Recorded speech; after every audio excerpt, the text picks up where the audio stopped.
Hello, Earth sign. So, ito ang ating reading for you. This is general love reading. Take only what resonates. Bale, hindi ito magre-resonate sa lahat, of course. Kung gusto mo, pwede ka magpa-personal reading kay Jing Tarot Reader. Pero kung gusto mo naman, pwede ka ring mag-check doon sa akin TikTok shop kasi kung may available ako dong bracelet na may kasama siyang tarot reading, astrological reading, or palm reading. Ikaw ang bahalang mamili kung alin doon. Unipree, TikTok shop, ito yung aking TikTok shop. Check mo na lang sa TikTok. So, let's start. I-shuffle ka lang ng konti itong cards. This is general love reading, guys.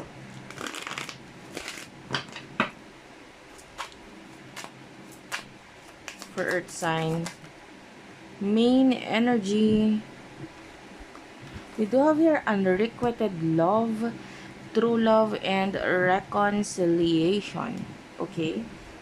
So yan yung main energy mo. Kukunin ko na rin yan sa side ng person na kakonect mo. For the person that you're dealing with. Bottom of the deck, this could be the one. Ayan. Lagay ko lang dyan. And, itong lumabas na card na dalawa pa para sa person mo ay codependency and pay attention to the red flags. I feel like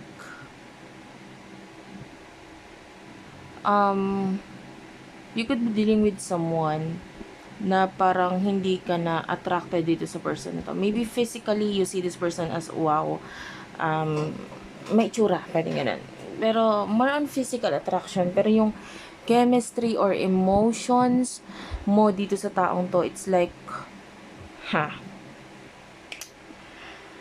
don't know. Maybe kasi yung iba sa inyo feeling mo wala na siyang purpose or nakuha mo na yung purpose mo sa tao, na gawa na nitong taong to yung purpose niya sa'yo, or something to do with money, maybe or maybe yung nakikita mo yung sarili mo na mas mai-grow ka pa, and you're focusing on that. And then yung person na ito, medyo disappointed ka because masyado siyang bata, masyado siyang codependency. This is a person na parang may mga addictions, or maybe may mga ginagawa siya na nakaka-apekto sa connection ninyo, sa relationship ninyo. You may be in a relationship with this person, or maybe may connection kayo, kaya lang pay attention to the red flags. So nakikita mo yung mga red flags dito sa taong ito. And with the true love, you are now taking control pagdating sa sarili mo. And I feel like maybe meron ding iba sa inyo na someone in the past ay gusto mo bumalik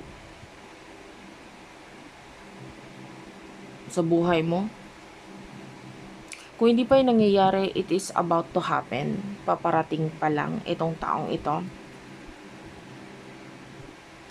Anyway, let's get more messages. And itong bagong person na ito, lumalabas siya dito sa bottom of the deck.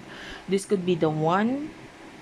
And let your friends help you. So maybe this person, lalabas siya or dadating siya as a friend. Or maybe a past friend, past connection with a friend. Ang magdala sa'yo dito ng taong to. So maybe there's a friend in the past who is coming back, and then pwedeng through this friend, pwedeng ipakilala niya itong bagong person na ito. Or because this is a reconciliation, this could be a person in the past, which is maybe a friend in the past, ang pwedeng babalik sa'yo. Or pwedeng bumalik na, Wait lang guys, inom lang ako.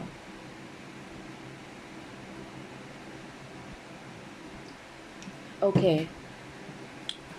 Let's get more messages for you. This is for Earth sign, Taurus, Virgo, Capricorn. Yeah. Sinashuffle ko pa lang yung cards, but anyway, may mga lumabas na cards dito. And I will get this cards kasi pwede may message ito sa'yo. Snake is here. Naiipit ako sa sitwasyon. Hindi ko alam ang gagawin. So, one more card you do have here. Humanap man ng iba, ikaw pa din.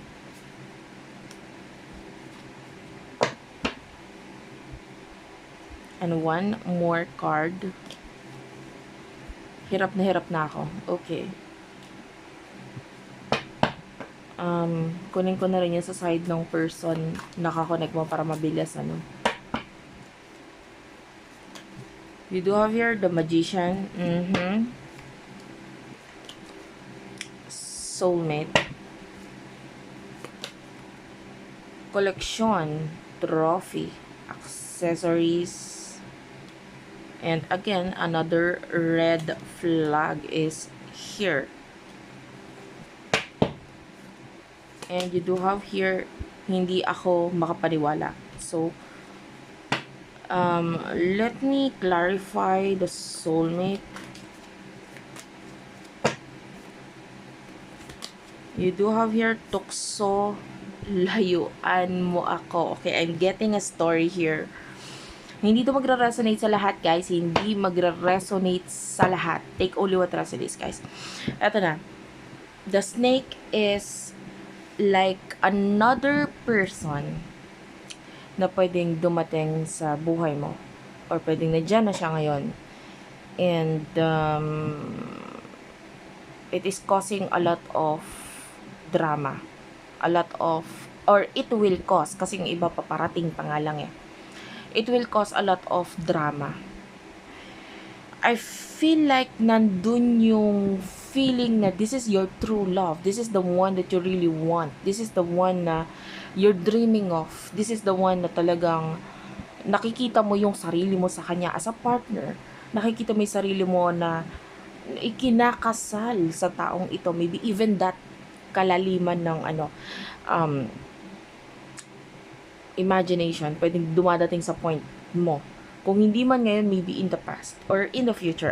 Honestly, I cannot tell. Kasi yung iba, advance yung reading. So, nasa future na, paparating pa lang itong taong to. Yung iba is nangyayari na ngayon. So, present, gano'n.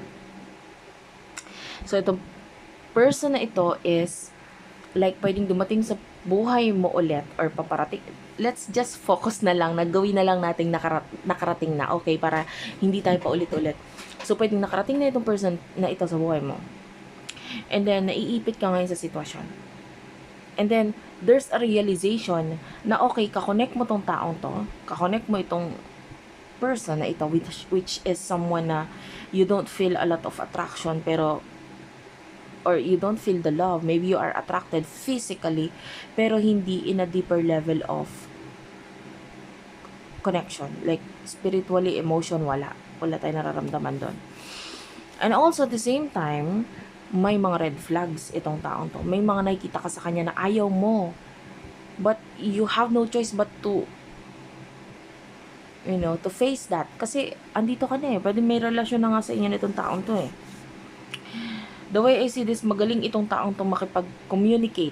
Pwedeng nahulog ka doon sa patibong ng taong to. Like, pwedeng kaya ka napunta sa kanya or kaya nagkaroon ng connection sa inyo, it is because sa way niya na pakikipag-usap sa iyo. So, in a way na manipulate ka ng taong ito sa kanyang words. And then, since meron ng relationship, the new person na dumadating or a person from the past na bumabalik sa'yo is nagiging tukso. No? You do have your tukso, layuan mo ako. Kaya lang, the soulmate is here. So, this could be your soulmate. Natutukso ka sa taong talagang itinadhana sa'yo. Like, ang hirap hindi ma-attract sa taong to. Nakakonect ako sa kanya or nararamdaman ko yung spiritual connection naming dalawa. This could be a friend. This could be a person na you wish na makuha mo or maraming sana dito sa taong to. Hopes and wishes in the future dito sa taong to. Na pwedeng hindi mo na rin mag-get sa sarili mo. Bakit mo iniisip to mga to? if friend lang kayo. Pwedeng ganun. And then you do have your collection and trophy. So, definitely itong red flag na ito, let's just call this person a red flag kasi alam mo naman na marami ng red flags talaga. Pwedeng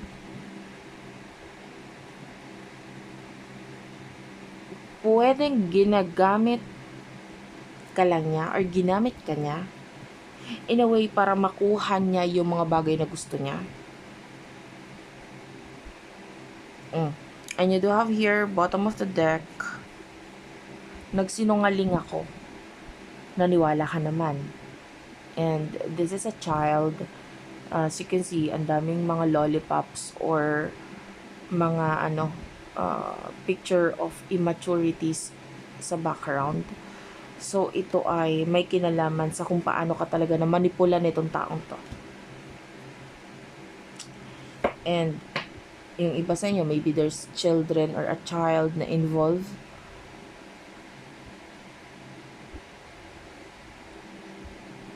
To me, it feels like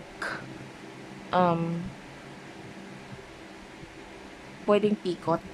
Maybe kasi maybe this person wants something sa'yo na pwedeng dahil sa mga binanggit niya, sinabi niya na nakuha ka niya. Ganun. And now you're trapped.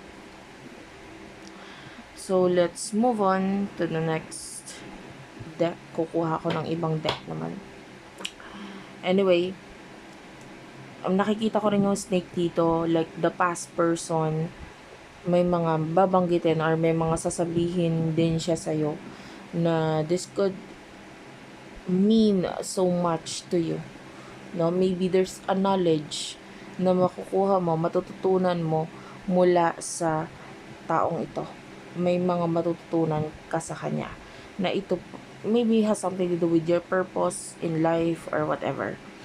Anyway, tell me more for the sign of Earth sign, Taurus, Virgo, Capricorn, please. For the sign of Earth sign. Okay.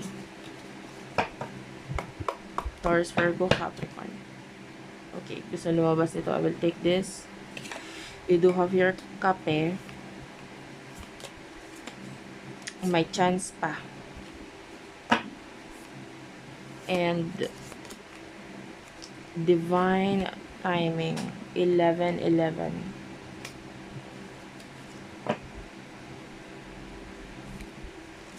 You do have here Peria or color game.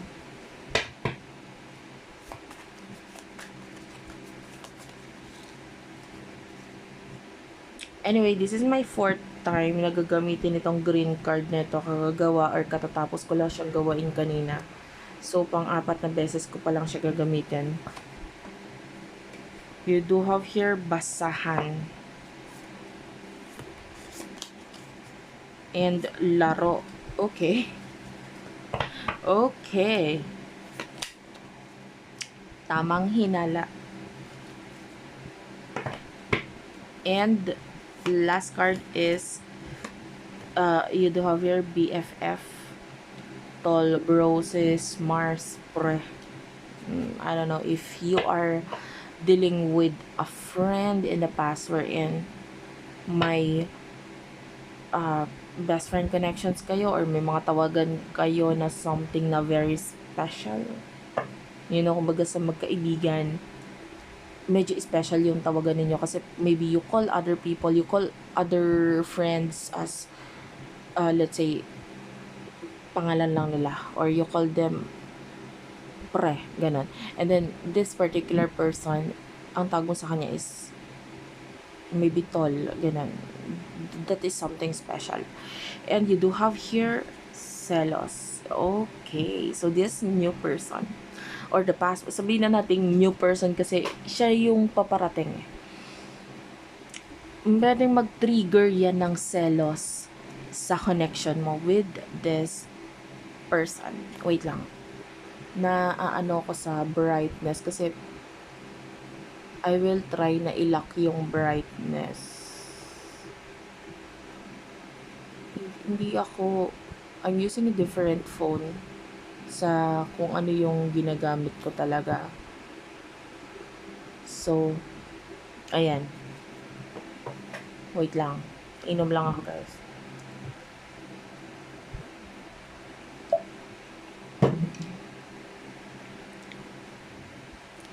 So, pwede mag-trigger ng selos to. And you do have your growth. So, also at the same time, pwede mag-trigger din sa'yo ito ng growth. No? Pwedeng ikaw ay mas marami pang matutunan or mas mag-grow ka spiritually dahil sa presensya ng taong ito. And you do have here basahan. No, let's focus muna dito sa side mo. Kape. I feel like this person na paparating, pwedeng magdulot sa'yo to ng parang, pwedeng mapuyat ka. Alam mo yung kape is about pagpupuyat. And I'm seeing this as because pwedeng mag-trigger sa'yo ng maraming awakening itong taong ito na parang to the point na mapupuyat ka, kakaisip dito sa connection ninyong dalawa. Bakit siya bumalik? Bakit ganito yung feeling ko, ganyan. So, pwedeng mag-trigger yun ng mga ganong emotions. And this would lead for you na mag-isip na yun na nga, with the kape. Pwedeng ikapuyat mo pa to the point na ganyan. And then, there's this feeling na parang may chance pa sa inyong dalawa. Kasi nga, this is a person in the past and pwedeng I feel like mas nag-focus ka kasi sa mga material na bagay and because of that, natigil or natapos kung ano man yung meron sa inyo in the past. And or maybe because of career and whatever. So, we do have here may chance pa, pwedeng nandun yung feeling na maramdaman mo na may chance pa sa connection ninyo. And there's divine timing that is happening in your life right now. Kumbaga yung pagbabalik ng taong to, tama lang talaga yung timing na nangyayari. And you do have your perya or color game. This is like, pag naglaro ka sa perya, susugal ka eh. Magtitake ka ng risk. Diba? Tataya ka. Hindi ako masyadong familiar sa mga ganun, but some of you, lalo na kung ikaw itong person na ito, I see this perya as like casino, diba? Lalo na kung ikaw itong person na ito na, na pag tumaya ka, naranasan mo ng tumaya ng malakihan. Yeah, this could be a reading. High chance na this is your reading if this is you na naranasan mo na yon once in your life. Kung hindi man lagi, kasi hindi ka naman talaga sugarol, pero once in your life, dumating na sa point mo na tumaya ka ng malaki. Okay, ito 500, ganyan. And then, magkano lang yung parang like 600 lang ganun. And, you know what I mean? And then, pwedeng you lost, ganun. And this could be a reading. But anyway, let's not focus on that. Pero, may nakukuha kasi akong, may nakukuha akong ganong energy. Anyway, nasaan tayo? Anong sign to? Nawawala ako sa sign, especially pag may nakukuha akong mga ibang energies like Libra. I can sense the energy of Libra right now. I can sense the energy of Scorpio. Yan. Anyway. So, nandito tayo sa Earth sign.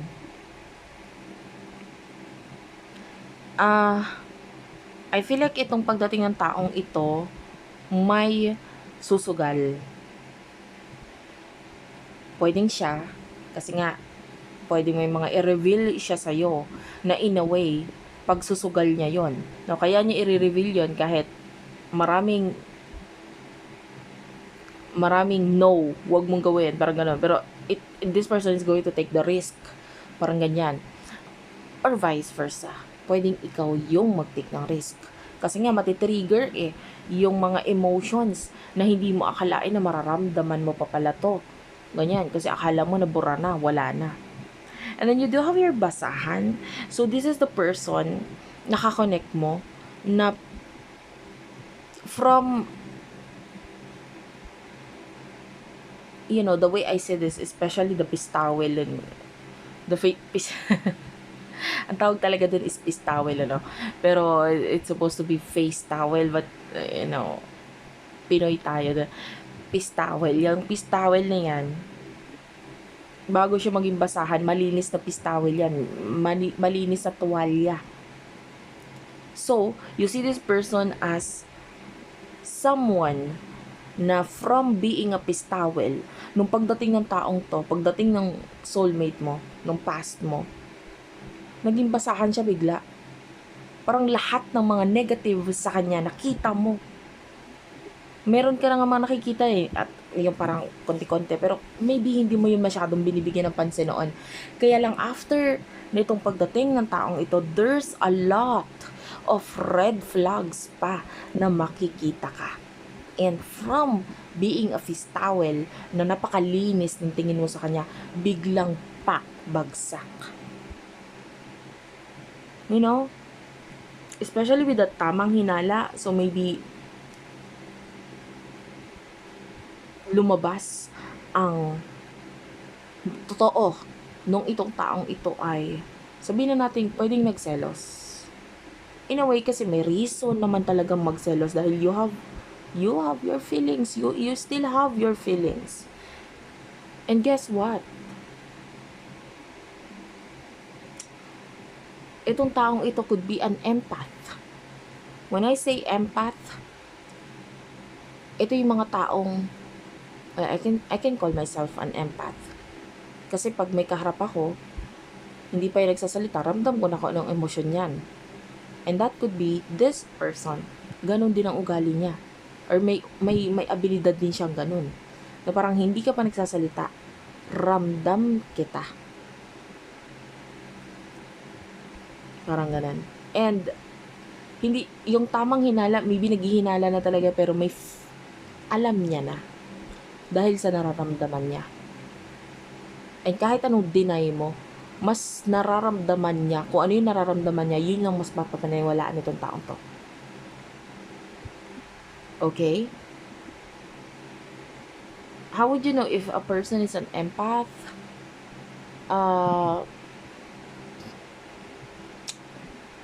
Usually, ayaw nila ng drama, ayaw nila ng manood ng mga, let's say, mga kadramahan. Ako, personally, I'm an empath. And hindi ako mahilig sa TV. Hindi ako mahilig sa... Dito sa bahay namin, wala ka makikitang TV.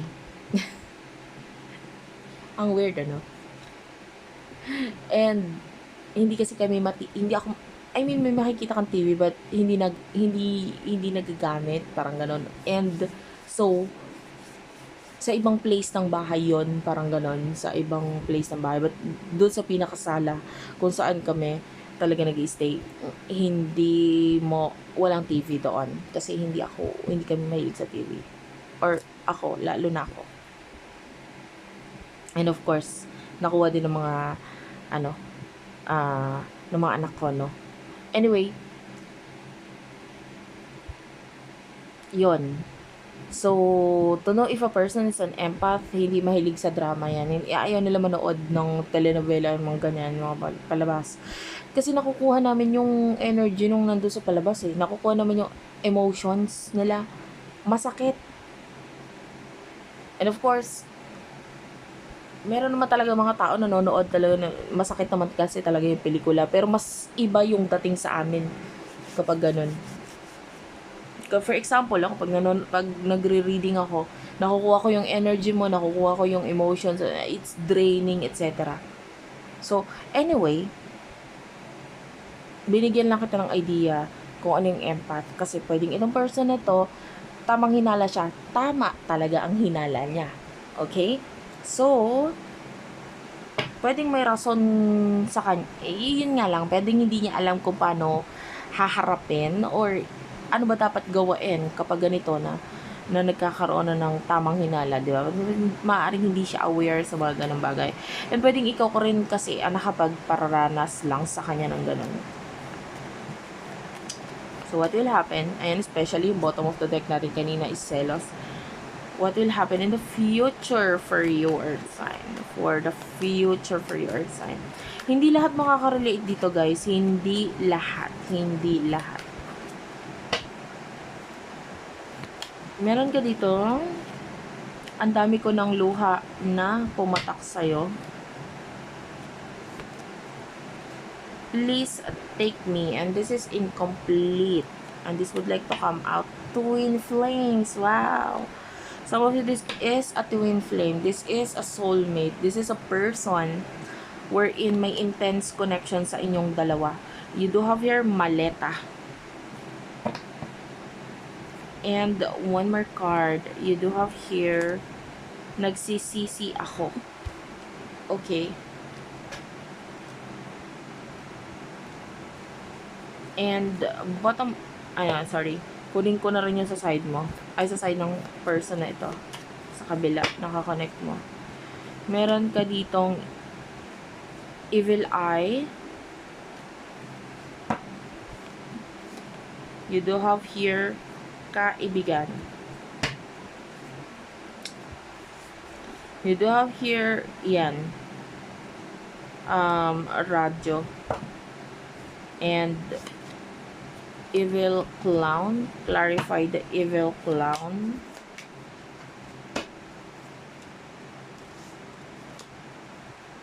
May nagdidikta sa akin, walang magawa. Okay, bottom of the deck is the sun. So, sa nakikita natin dito, itong person na ito, na paparating, is definitely pwedeng hindi naman siya babalik or hindi siya dadating kung hindi ka talaga special sa kanya. Like, this is a person na nararamdaman din talaga yung special connection sa inyong dalawa. And, ang dami ko ng luhang pumatak sa'yo. So, definitely, pwedeng sobrang intense ng emotion or ng connection na to the point na iniyakan ka na niya noon ng maraming beses. And, with the please take me incomplete. So, this person pwedeng will try na mag-take ng risk para magkaroon ng something more sa inyong dalawa. And with the maleta, this person, sobrang kasing nahirapan na siya na sobrang nabigatan na siya sa kung ano man yung mga nagpapapressure sa kanya, kung ano man yung mga experiences niya sa buhay. So, in a way, with the nagsisisi ako, pwedeng this person wants to get out of her or his comfort zone. So, gusto niya nang umalis sa kanyang comfort zone. Diba? Gusto niya ng buhay wherein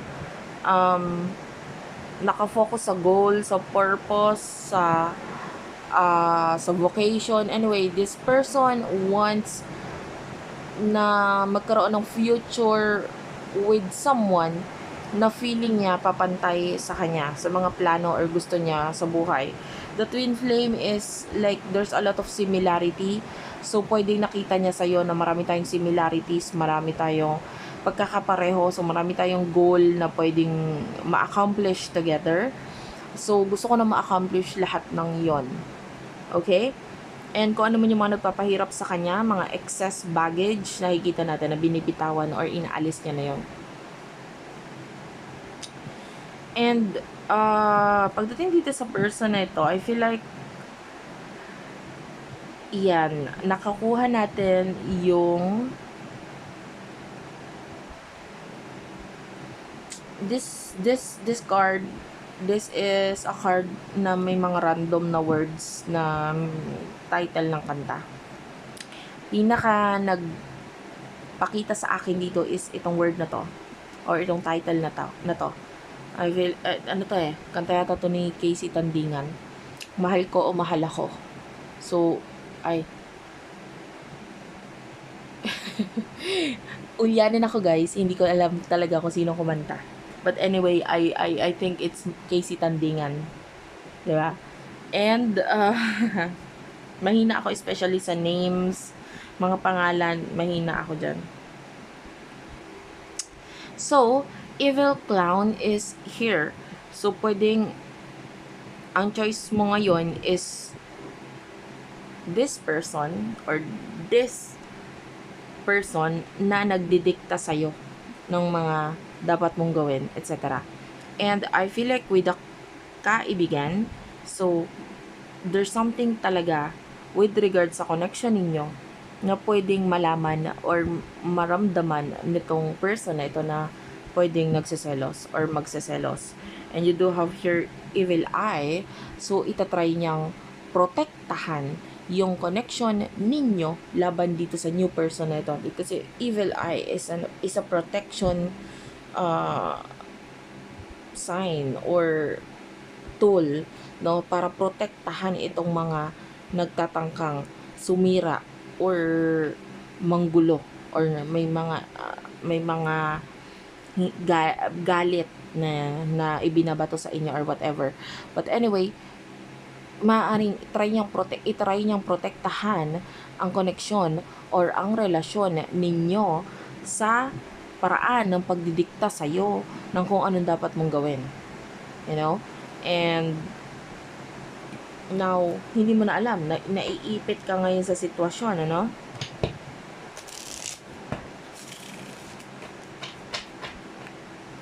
Let's get more cards for you. For the sign of Earth sign,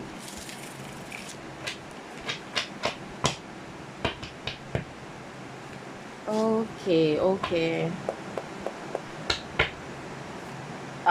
You do have here, sana makita kita. Hindi ako titigil. Wow. Akin ka lang.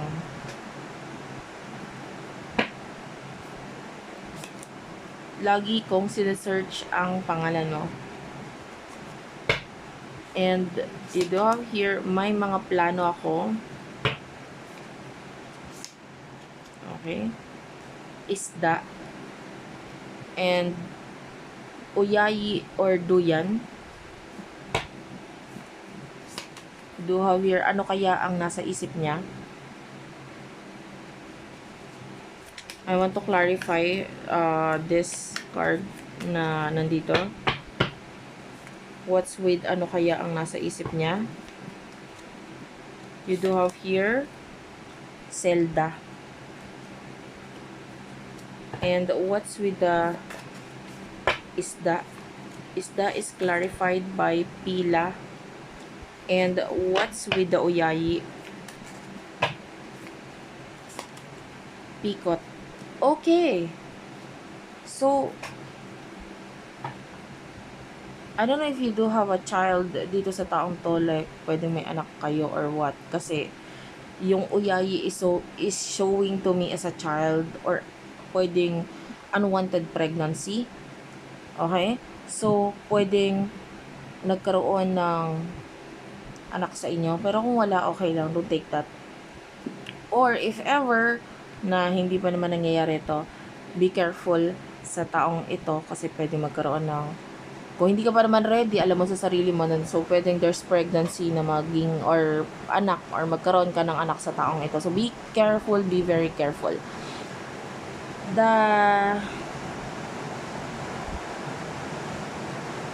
Sorry about that guys. Medyo maingay na sa background ko kasi gawa ng ulan. Pero itatry kong lakasan. Ayan, lakasan ko na lang yung boses ko para mas maintindihan mo. Just in case na pag lumalakas yung patak niya. Future, sana makita kita. So, I feel like there's this feeling na parang gusto mong makita itong person na ito in the future. Like travel. You want to travel to see this person. You want na magkaroon ng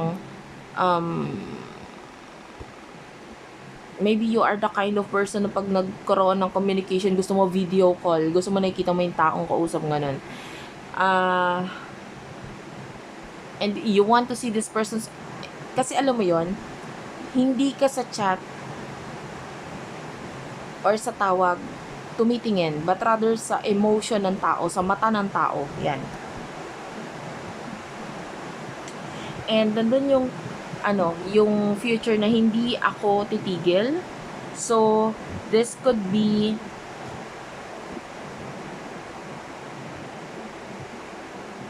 itong person na to, marami siya talagang mga bagay na gagawain na makakapagpa-trigger sa connection mo dito sa taong ito, the present person na kakonect mo ngayon. Marami siyang gagawain, si new person, na makakapagpa-trigger dito sa taong to. And hindi siya titigil. Hindi titigil itong si new person na to. And some of you, pwedeng hindi mo rin siya patitigilin sa kung ano yung gagawain niya. Okay? And you do have your akin ka lang. And the energy is that, especially if this is a twin flame connection, hindi para sa lahat, if this is a twin flame connection, nararamdaman itong taong to na may future tayo eh. May connection tayo. You are my twin flame and akin ka lang. You know, it feels like itong person to, hindi siya titigil kasi nandun na yung alam niya sa sarili niyang akin ka lang. Gusto, akin ka lang. You know, kasi pwedeng binitawan ka na niya noon pero hindi niya naramdaman na nag-work out ito, or feeling niya ikaw pa rin, ganon. Or maybe if this is a friend, and like I've told you, pwedeng may friend energy, diba? There's this feeling na kung nagparaya ako noon, hinayaan kita noon, ang ngayon hindi na, parang ganun. And you do have your lagi kung sinesearch ang pangalan mo, it has something to do with your connection. So in the future, there's a lot of pag-i-spy na gagawin itong taong ito sa'yo. Okay? And maybe because medyo limitado ang connection. So, kahit may connection na paparating, hindi siya ganun ka-open. Especially na nandito pa yung presensya nitong present person mo. You do have here, may mga plano ako. And, I want to clarify this. By the way, guys, bago ko i-open yung card, ngayon ko lang na-notice, or bago ko pakialaman ulit itong card ng deck na ito to get the yung clarification for this. May napansin ako dito sa bottom of the decks. It's the sun and the full moon. Ayan. So the sun and the full moon, this could be a soulmate connection, twin flame connection, malalim na connection sa inyong dalawa. Diba? Kasi rare na mangyari na magkaroon ng solar eclipse, which is nangyari ngayon. And it is full solar eclipse. Yun nangyari nung April 8. Rare lang yung pangyayaring yun. Nagkakaroon ng solar eclipse pero yung full solar eclipse yun, nadalang. Diba? And I feel like for some of you, ito yung nangyayari dito, especially with the word full, with the full moon. Nagkakaroon ng and pwedeng yung nangyari na yon nung April 8. Actually, hindi lang kasi April 8 ang effect noon nung full solar eclipse na yon. And ang effect niyan up to 8 months prior, pwedeng bago mag solar eclipse or after ng solar eclipse, 8 months. So, nandun yung maraming tension, maraming pangyayari, maraming magaganap na hindi mo ina-expect. Kasi rare lang yun sa buhay mo. Okay? May mga effect yun sa mga kanya-kanyang tao. And I feel like pagdating dito sa part na ito na, yung pagbabalik nitong taong ito, it's like something na hindi mo ina-expect but it will eventually happen. Pagbabalik ng taong ito. Ngayon, balik tayo doon sa may mga plano ako sa'yo. Kukuha nga pala ako ng clarification dito. What's the clarification? Please clarify, may mga plano ako sa'yo. Or may mga plano ako. Ang ginagaya lang kita, copy and paste. And you do have your destiny. Wow. Natatawa ko, nagpakita yung toyo. Okay, so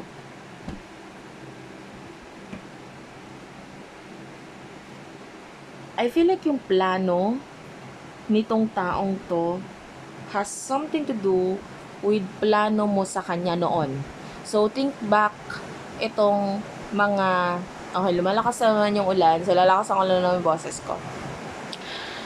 Balikan mo yung mga pinlano mo sa kanya, inisip mo sa kanya noon. So, ito yung maaaring ginagaya niya ngayon. Or, kahit hindi mo sinabi sa kanya, pero sa sarili mo, no, nararamdaman niya, you are some of you twin flame connection to eh. So yung twin flame connection ninyo, may mga paggagayahan na nagaganap sa inyo.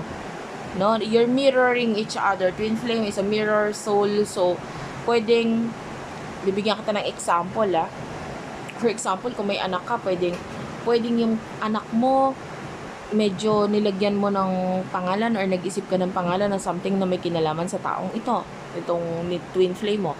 And then, ito person mo, pwedeng may ginawa din siyang ganon or may, if ever you're dealing with a person na may anak din or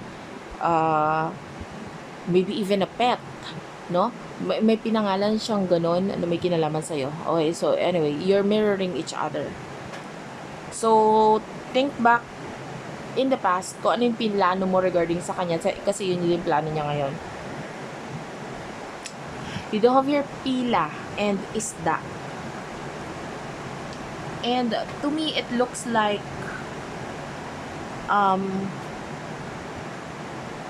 alam mo yung paninda sa palengke. Wait lang, iinom lang ako.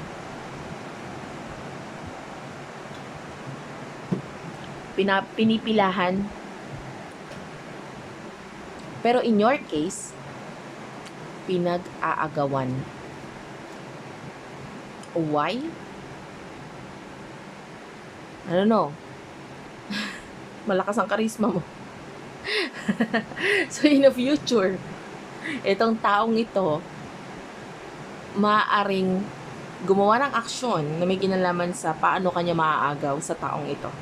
And maybe, ito rin yung plano niya. Na agawin ka sa taong ito. Okay?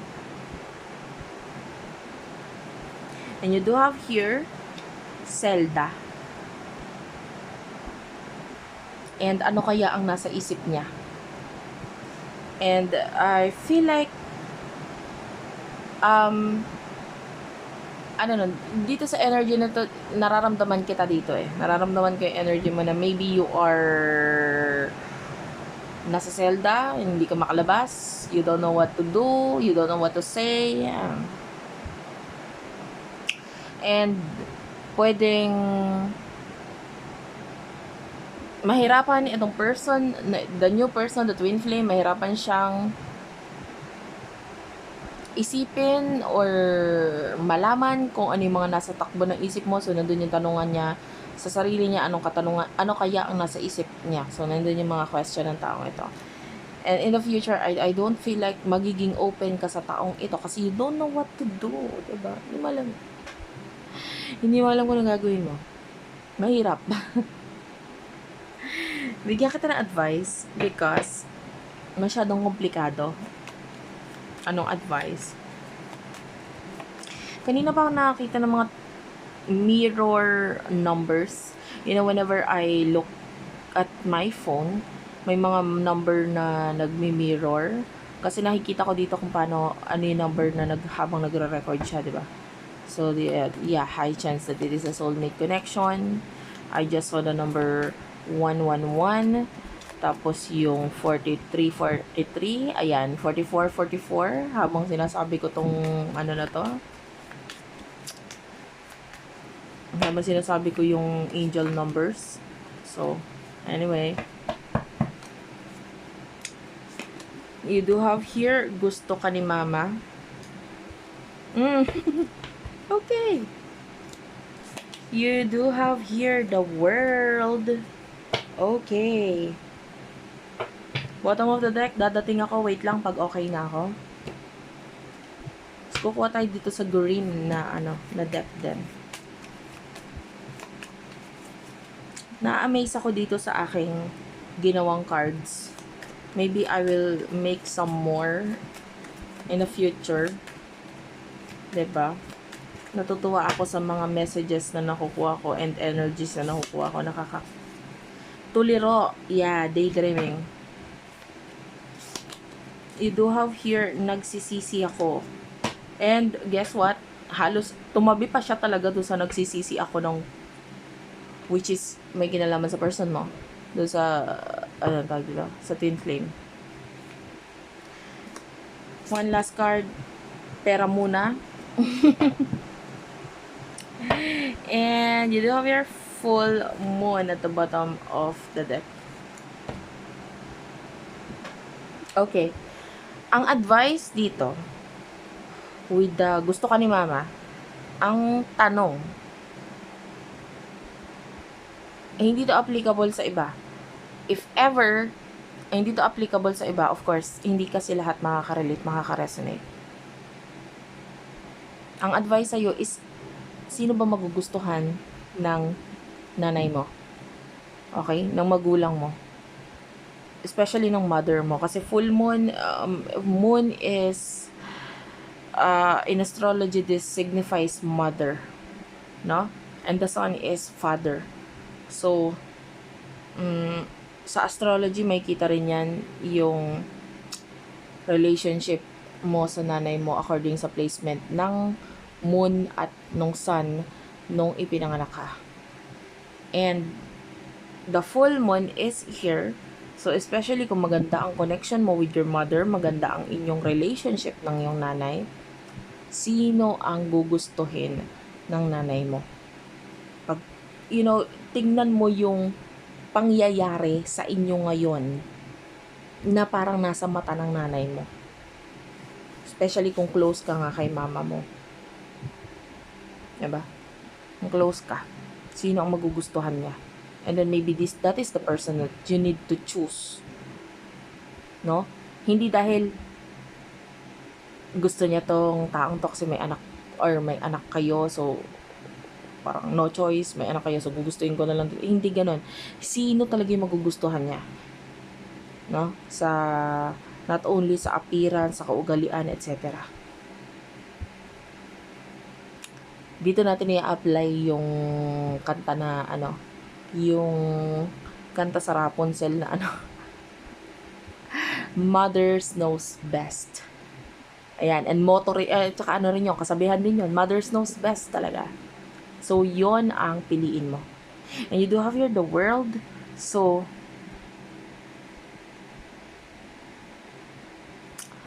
I feel like you need to be more open. Be more open. Ilagay mo sa realidad kung ano yung mga nasa isip mo. Kasi the world is reality. This is 3D. Diba? Kung ano yung mga nasa isipan mo. At saka, honestly, kung alam mo naman na this is a twin flame, this is a soulmate, nararamdaman mo naman yung connection ninyong dalawa.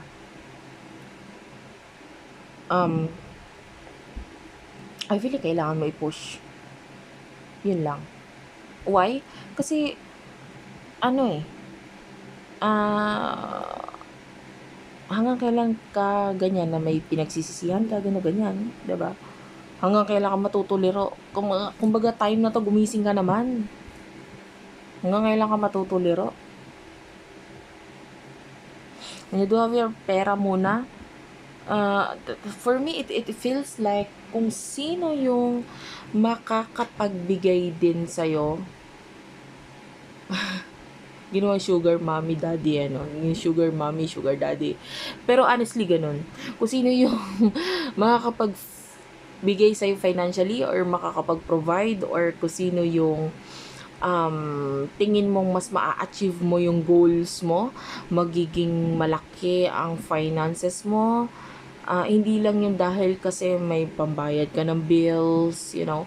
Kumbaga, tignan mo yung sarili mo, pagkasama mo yung dalawang taong to, sino sa kanila yung tingin mo, marireach mo yung full potential mo pag itong taong ito yung kasama mo. Kasi mukha kang pera. Diba? You're an earth sign. Diba? You want to be more grounded. And you are a grounded person talaga. And ang mata mo talaga nasa stability. Yung emotion mo nakokontrol or ang emotion mo nakadepende sa kung ano ang estado ng wallet mo. So, kung hindi okay ang wallet mo, wala ka rin sa mood. Diba?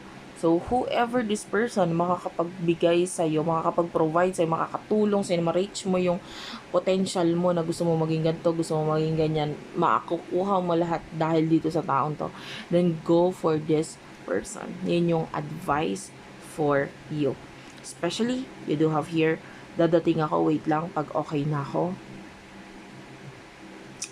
And I feel like, at the bottom of the deck, this is you na waiting for the right time sa inyong dalawa na hindi mo inaamin minsan sa sarili mo na naghihintay ka but honestly you're waiting. That's it for now, guys. Thank you for watching. I love you all and bye-bye.